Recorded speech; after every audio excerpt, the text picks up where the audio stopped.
Assalamualaikum warahmatullahi wabarakatuh. Kami dari kelompok 1 yang ingin memulai wawancara sebuah perusahaan yang bernama Homefresh. Sebelum itu kami akan perkenalkan anggota-anggota kami. Perkenalkan, nama saya Muhammad Lukman. Saya Rizky Hairul Salam. Saya Arya Triwibowo. Saya Hengki Vila Baga Saputra. Saya Ahmad Nebukat Nezar Wahab. Saya Bayu Sartanto. Jadi kami di sini sedang berdiskusi tentang pertanyaan yang akan kami ajukan ke pihak manajemen sumber daya manusia di perusahaan Homefresh. Check it out.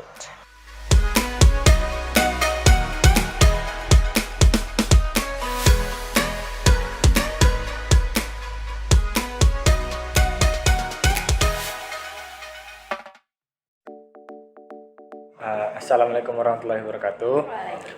Selamat sore. Kami dari mahasiswa STI Tribuana, Prodi Manajemen semester 3. Maksud dan tujuan kami ke sini adalah seperti yang sudah disampaikan melalui surat pengantar, yaitu ingin observasi atau wawancara tentang sistem manajemen sumber daya manusia yang ada di perusahaan Homefresh. Baik, untuk itu Kak, sebelum kita mulai, boleh mungkin untuk Kakak memperkenalkan dirinya dan mungkin ada visi dari misi perusahaan ini, profil perusahaan dikenalkan juga. Oke, selamat sore semuanya. Perkenalkan, nama saya Aris Setia Ramawati, saya biasa dipanggil Tia. Saya jabatan di perusahaan ini adalah direktur. Lalu mengenai perusahaan Homefresh Kumal Indonesia sendiri adalah kami sebagai distributor buah impor. Jadi kami import buah dari luar, baik itu dari China, dari Amerika, dari Australia, kita masukin ke Indonesia, lalu kita distribusikan ke pasar-pasar, baik itu modern trade ataupun general trade. Itu untuk Homefresh Kumal Indonesia. Homefresh sendiri sudah berjalan selama 2 tahun dan kami saat ini sudah ada 20 cabang. Untuk target kedepannya sampai 2023 kita akan pengembangan usaha dengan membuka cabang 50 dan harapannya di tahun 2024 kita bisa TBK. Ya, itu seputar mengenai perusahaan kami. Baik, pertanyaan berikutnya Kak. Ini bagaimana cara Kak Tia sebagai direktur mencari karyawan? Oke, untuk proses pencarian SDM atau karyawan, kita biasanya menggunakan berbagai platform yang ada. Ya, teman-teman mungkin juga tahu kita pakai Jobstreet, LinkedIn, dan sebagainya. Lalu dari proses rekrutmen itu kita dari calon karyawan yang udah apply ke perusahaan kami, kita sort dulu apakah sesuai dengan kriteria yang kita butuhkan atau tidak. Biasanya kita tahap pertama adalah sort dokumen atau kriteria dari calon karyawan tersebut. Kalau memang cocok, kita lanjut ke tahap berikutnya. Tahap kedua adalah interview. Biasanya kita wawancara, lalu biasanya kita ada tahap ketiga. Tahap ketiga itu kita proses offering atau perkenalan terhadap usernya, apakah usernya ini cocok dengan SDM yang sudah kita interview.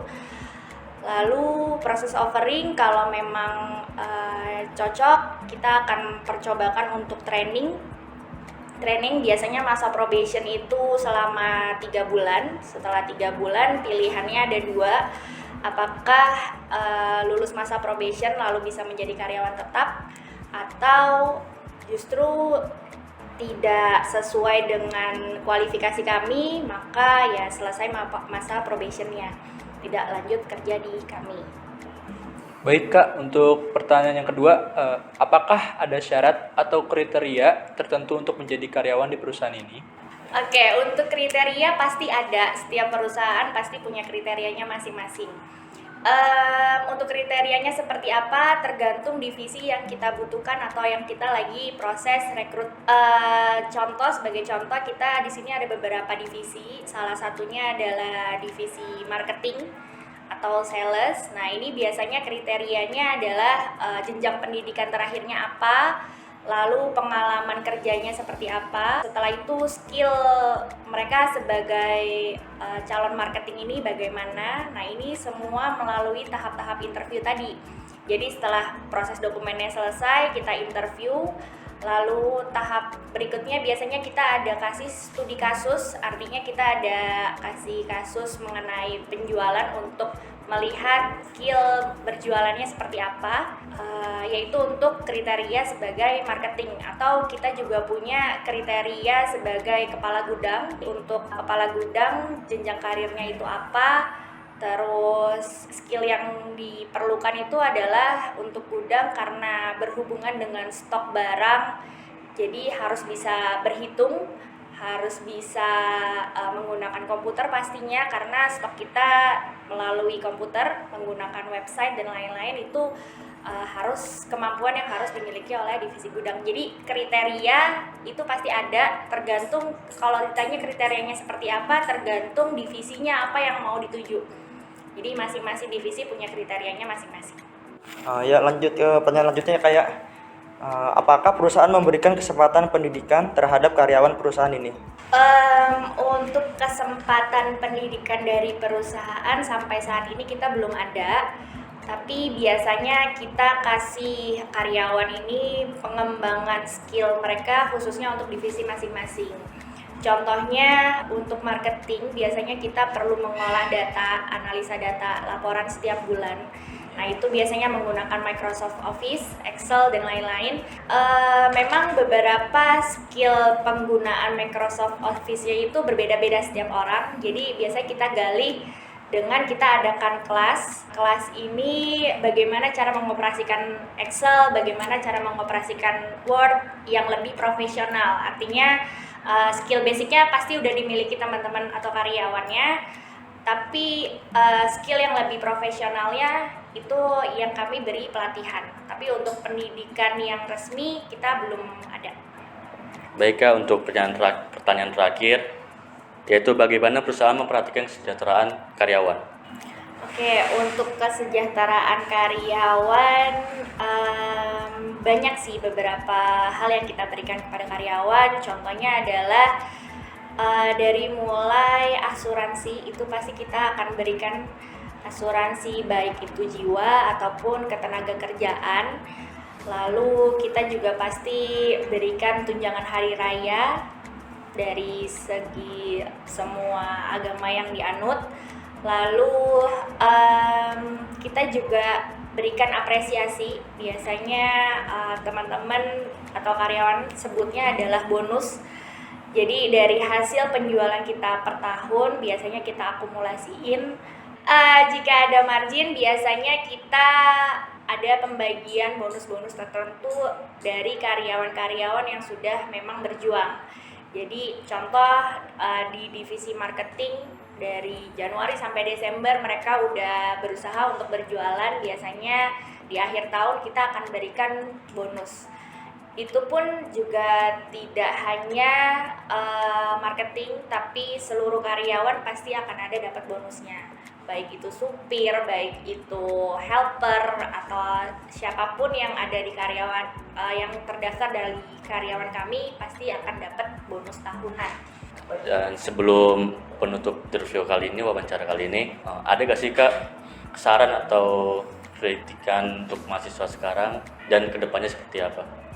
Oke, untuk teman-teman semuanya, manfaatkan waktu kalian belajar sebaik mungkin.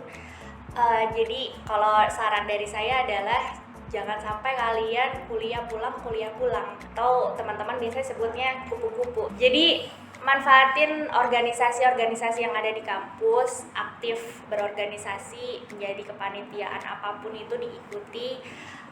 Semangat belajar dan gali soft skill sih yang paling penting. Semangat untuk teman-teman semuanya, semoga bisa mendapatkan nilai yang baik, bisa lulus dengan cum laude, dan bisa mendapat pekerjaan sesuai dengan passion yang teman-teman inginkan. Halo Sobat Gen Z, selamat datang di kampus STY Tribuana. Ingin tahu kampus kami seperti apa? Yuk ikut kami. Fasilitas di STI Tribuana meliputi ruang perkuliahan yang nyaman dan ber-AC, serta dilengkapi dengan free wifi, toilet yang bersih, masjid yang nyaman untuk beribadah, dan juga lapangan olahraga yang mendukung kegiatan UKM seperti voli, futsal, dan juga basket. Itulah beberapa fasilitas yang sudah disebutkan. Oh iya, kalian juga bisa kuliah gratis loh di sini dengan mendapatkan beasiswa KIP dan yayasan. Tunggu apa lagi? Ayo, Daftarkan daftarkan segera. segera.